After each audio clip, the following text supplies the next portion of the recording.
we want to move away to say somebody's constitutional reform. We need to be clear. Why are we seeking to reform the Constitution at this time? That's number one.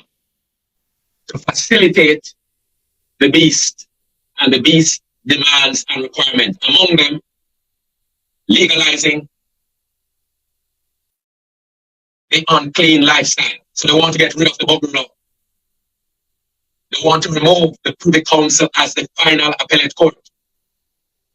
They want to legalize obeah and witchcraft. They want to legalize abortion, prostitution.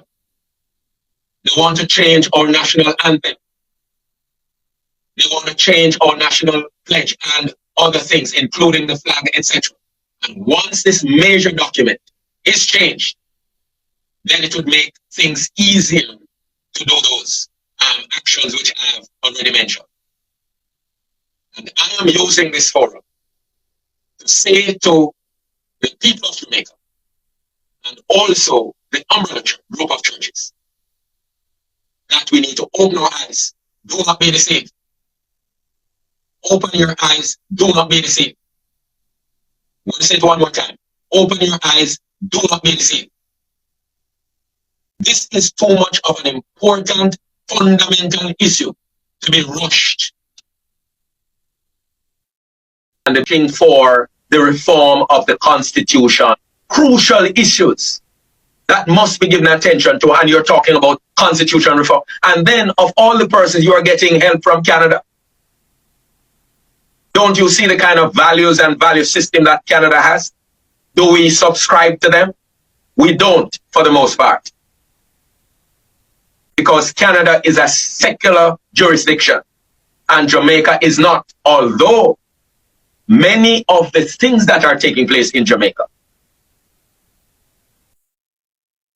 would reflect secularism. But at the heart of the masses in Jamaica is our belief and our conviction in righteousness, even though there are many of us out there who are not yet saved, and we have work to do in that regard. And I say we, I'm just identifying with the population. So the umbrella group of churches should not have signed off on what the umbrella group of churches should have said, and I'm saying it publicly. Number one, constitutional reform. We need to be clear. Why are we seeking to reform the Constitution at this time? That's number one. Number two, what will be the terms of reference for any committee that will be tasked with this responsibility? And all of this, you need the input of the public. So the appropriate mechanism through town hall meetings and so on, however long this would take. I see this indecent haste, this mad rush. They have one or two little meeting and then you're rushing ahead. No, that is not good enough. There has to be fulsome discussion.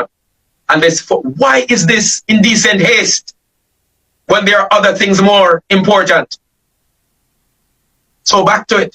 So that's number two. Number three, the public should have at least two representative persons that through various organizations coming together should sit and serve on that committee. It should not be a top-down approach where government decide who these persons totally are. For the nation of Jamaica is sanctioning satanic worship, opening up our roads, opening up our families and people, and endorsing the satanic immoral activity called carnival. And then, as the deleterious and adverse effects sweep the nation, we're hearing people crying foul, crying about motor vehicle accidents, crying about murder, crying about rape, right? Crying about incest. crying about this and crying about that.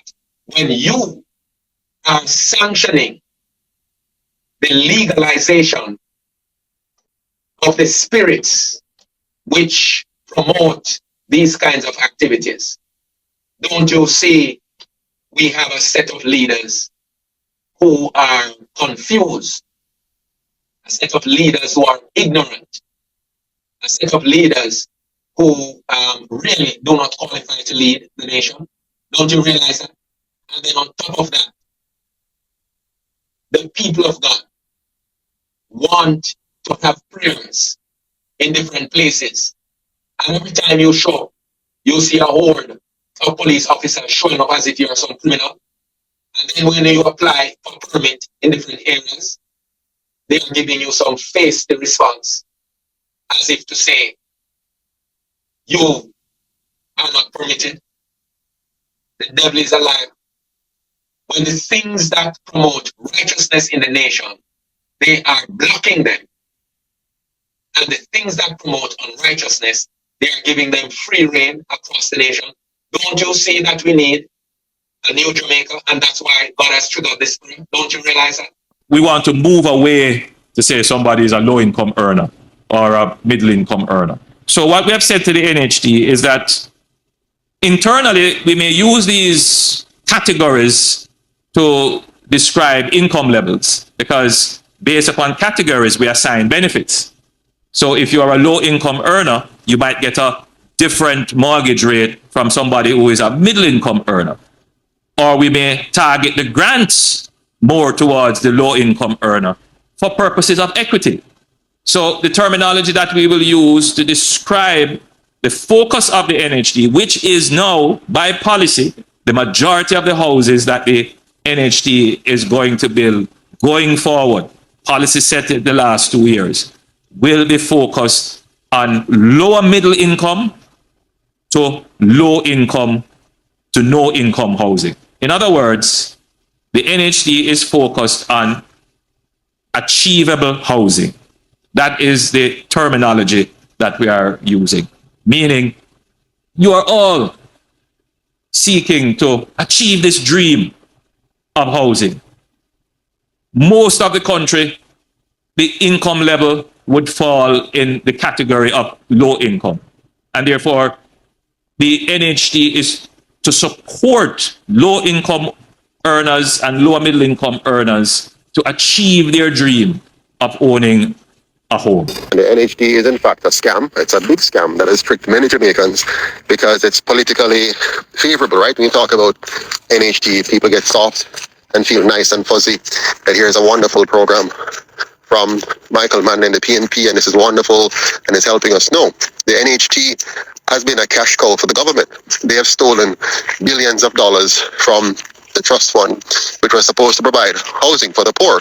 Instead, it's not providing housing for the poor. It's providing housing for some at the expense of others. So the poor, 75% of the fund contributors don't benefit, while 25% benefit. And I mean, I know there are people who will hear my voice who have benefited, like my mother has benefited. She was a big PNP supporter, and she benefited from it.